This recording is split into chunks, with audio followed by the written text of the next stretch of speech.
Depuis un an, quasiment, la situation s'envenime au Burundi, pays africain de la région des Grands Lacs, mais ni la constitution récente d'une rébellion armée, ni les pressions internationales ne font bouger Pierre Nkurunziza. Le président s'accroche à son pouvoir, à son troisième mandat, et la répression est féroce. La semaine dernière, alors même que le numéro 1 des Nations Unies, Ban Ki-moon, était sur place, 10 grenades ont explosé à Bujumbura, la capitale.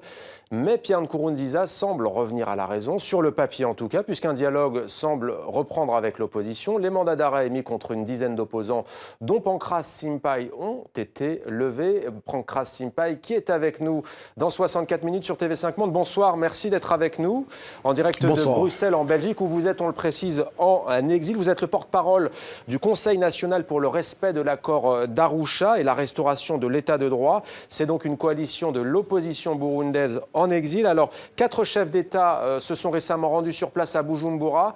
Ils appellent aujourd'hui à l'ouverture d'un dialogue immédiat entre le pouvoir de Pierre Nkurunziza et l'opposition dont vous faites partie. Est-ce que vous pensez que cette médiation est une avancée ?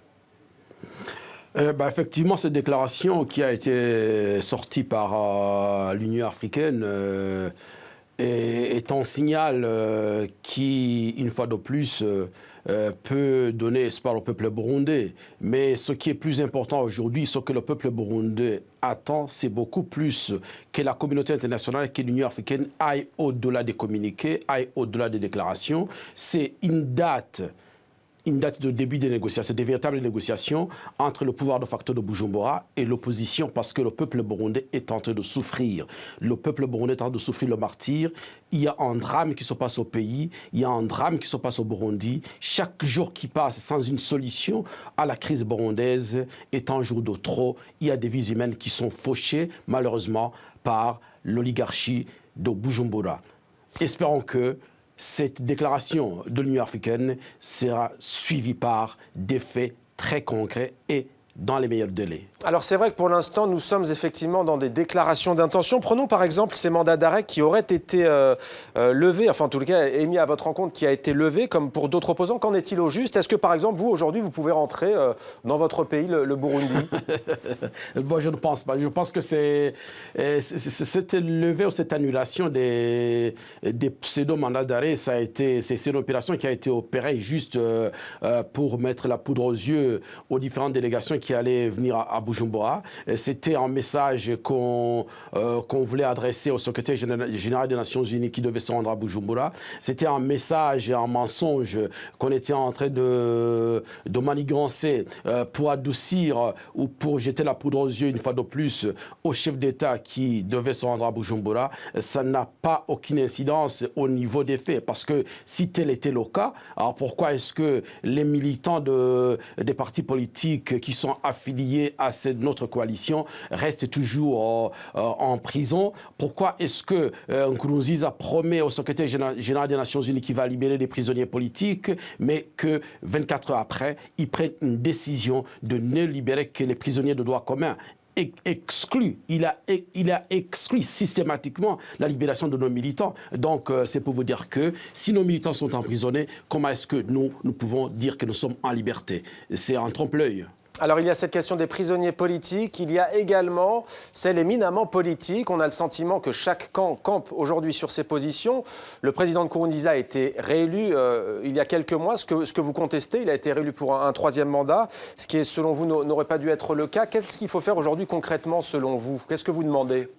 Ça, c'est une mascarade électorale. Nous, on ne reconnaît pas cette élection parce que le troisième mandat, d'abord, il viole l'esprit et la lettre de l'accord d'Arusha pour la paix et la réconciliation au Burundi. C'est un pacte qui a été scellé entre le peuple burundais. Et heureusement, le communiqué de l'Union africaine souligne que cette négociation doit se faire dans le strict respect de l'esprit de la lettre de l'accord d'Arusha pour la paix et la réconciliation.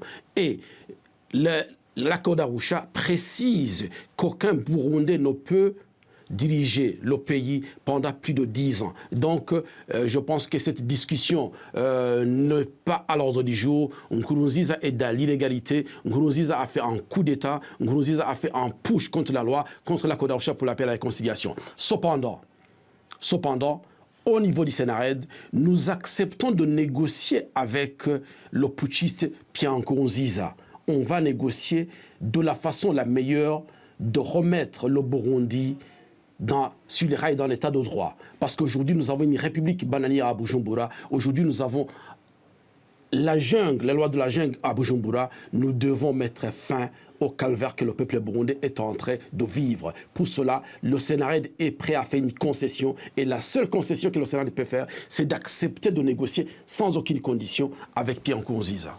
Alors les médias focalisent beaucoup sur cette question du processus électoral, de cette réélection contestée, mais au-delà, Pancras Simpay, de quoi souffre votre pays, le Burundi, pays de la région des Grands Lacs? Quel est le problème au juste dans votre pays? On le précise quand même, on parlait des accords d'Arusha, accords de paix, ils ont été signés sous l'égide de Nelson Mandela, en Tanzanie, du nom de cette ville d'Arusha, c'était il y a 16 ans déjà. Quel est le problème dans votre pays? Le problème qui s'oppose au Burundi, c'est un problème de leadership. Nous avons un leadership à Bujumbura qui est malade. Nous avons un leadership à Bujumbura irresponsable. Nous avons un leadership à Bujumbura qui est inconsciente, qui ne mesure pas la dimension de ce que doit être un homme politique, de ce que doit être un homme d'État. Voilà le Burundi aujourd'hui à Bujumbura. Il est malade de son leadership. Et au-delà de la violation de l'accord d'Arusha pour la paix et la réconciliation par Pierre Nkurunziza, qui s'est octroyé un troisième mandat, aujourd'hui, le contentieux qui est là entre Nkurunziza et l'opposition, c'est beaucoup plus un contentieux de sang. Nkurunziza nous a déjà tué plus de 1000 membres de l'opposition. Il a déjà emprisonné plus de 6000 prisonniers politiques. Il a déjà contraint nos concitoyens à l'exil. Plus de 80 000 Burundais sont à l'exil. Donc, vous comprenez très bien que Nkurunziza, aujourd'hui, au-delà du troisième mandat, Nkurunziza, aujourd'hui, a un contentieux de sang avec le peuple burundais. Et cela doit être discuté autour de cette table de négociation à Arusha. Et au niveau du Sénarède, nous appelons de tous nos voeux l'arrêt des massacres par Pierre Nkurunziza. Parce qu'aujourd'hui, le peuple burundais a une durée de vie de 24 heures renouvelable. Même pas 24 heures, 8 heures renouvelables. Il suffit de sortir de chez soi le matin. On n'est pas sûr et certain de rentrer à la maison.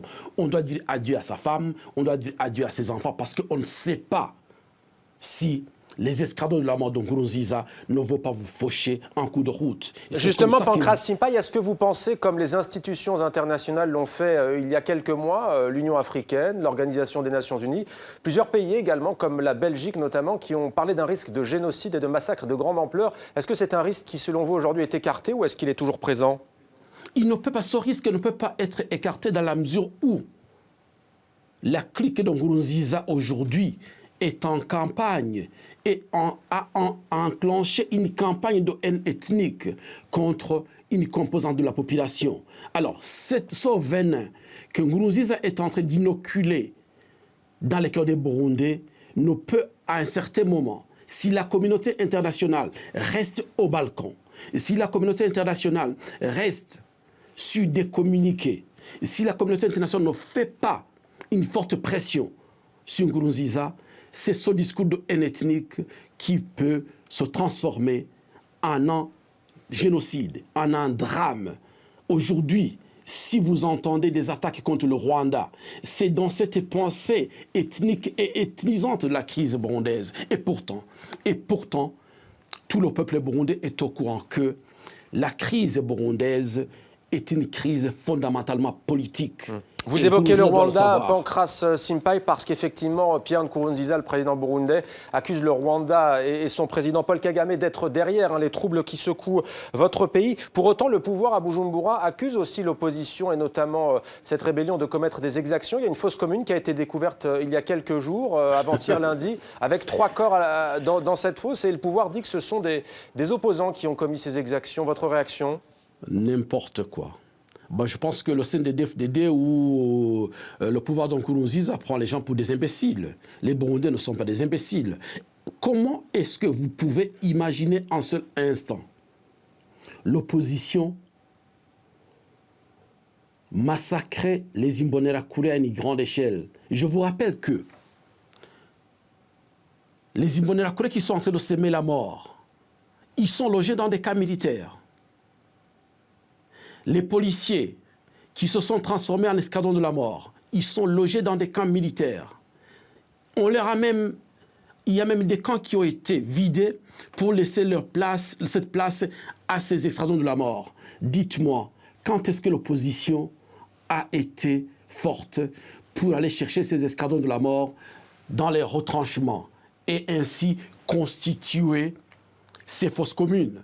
C'est à penser, c'est à croire que l'opposition s'est suicidée en masse et puis s'est enterrée quelque part dans des fosses communes.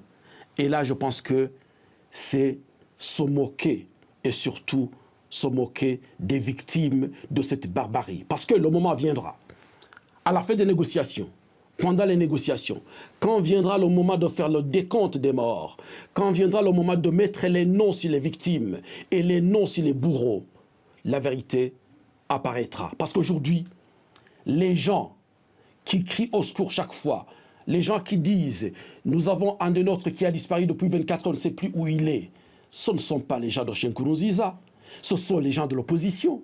Et chaque fois, vous avez des communiqués à travers les réseaux sociaux, tel est parti, ça fait 24 heures qu'on ne l'a pas vu, et le lendemain, on trouve un cadavre quelque part sur la place publique.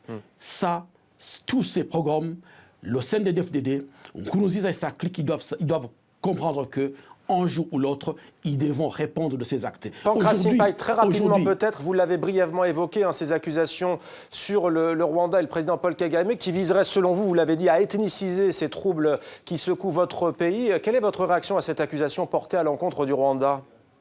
C'est farfelu, c'est une accusation fausse, c'est même grotesque de la part de Pierre Nkurunziza, parce qu'aujourd'hui, je vais vous citer les gens qui combattent Nkurunziza et vous allez comprendre qu'il n'y a pas des Tutsis qui sont contre Nkurunziza. Il n'y a que des hommes politiques qui veulent remettre l'esprit et la lettre de l'accord d'Arusha sur un piédestal au Burundi. L'ancien président, Sylvestre Ntibantunganya, il est Hutu. Il combat Nkurunziza. L'ancien président, Ndaïse Domitien, il est Hutu, il combat Nkurunziza. Le président du Sénared, il est Hutu, Léonard Nyangoma, il combat Nkurunziza. L'ancien président de l'Assemblée nationale, l'ancien numéro 2 de Pierre Nkurunziza, l'honorable Pinhavio Hanyuma, il est Hutu, il est à l'exil. L'ancien vice-président de la République, c'est Gervais Rufikiri, il est Hutu, il est à l'exil. Merci. Alors, tout ce monde-là, ce ne sont que des Hutus. Alors, dis-moi en seul instant où se trouve cette attaque des Tutsis contre Nkurunziza. C'est farfelu. Merci beaucoup, Pancras Simpay, d'avoir été avec nous. Je rappelle que vous êtes le porte-parole en exil à Bruxelles, en Belgique, du CNARED, le Conseil national pour le respect de l'accord d'Arusha et la restauration de l'état de droit. Merci à vous d'avoir été avec nous dans 64 minutes sur TV5 Monde. C'est moi qui vous remercie, qui remercie TV5 de mettre un coup de projecteur sur le drame qui se passe au Burundi. Espérons que la communauté internationale pourra cette fois-ci prendre des mesures qui s'imposent à la mesure du drame que nous vivons. Voilà pour ce témoignage. Merci. Pancras Simpay.